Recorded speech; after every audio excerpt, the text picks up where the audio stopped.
Malir Sindh United party ने मलिर में वाक़ ट्राईपैक निजी कंपनी और उसके ठेकेदार हसनैन तनवीर एसोसिएशन के खिलाफ सख्त एहतजाज का ऐलान किया है।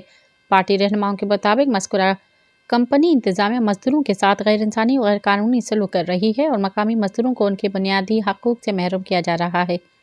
गुज़िश्ता रोज़ अवामी प्रेस क्लब मलिर में हंगामी प्रेस कॉन्फ्रेंस के दौरान सिंध यूनाइटेड पार्टी कराची के सदर डॉक्टर अली नवाज गबूल, मलिर के चीफ ऑर्गेनाइजर एडवोकेट रजा अली संधेलो और पार्टी के दीगर रहनुमा बदर बागी, असद अबड़ो और शिराज अली सोलंगी मौजूद थे। कॉन्फ्रेंस में बताया गया कि ट्राईपैक कंपनी में 400 मुलाजिमीन में से तकरीबन 250 पहले ही फारिग किए जा चुके हैं। इस वक्त सिर्फ 150 मुलाजिमीन काम कर रहे हैं।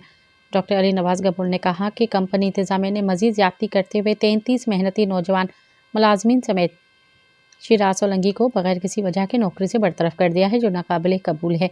शिराज अली सोलंगी के मुताबिक कंपनी ने हाल ही में उनका काम करने वाला गेट भी बंद कर दिया है। शिराज सोलंगी और दीगर बरतरफ किए गए मुलाजमीन को बहाल न किया गया तो सिंध यूनाइटेड पार्टी कानूनी और सियासी सतह पर जद्दोजहद करते हुए कंपनी के गेट पर सामने धरना देगी।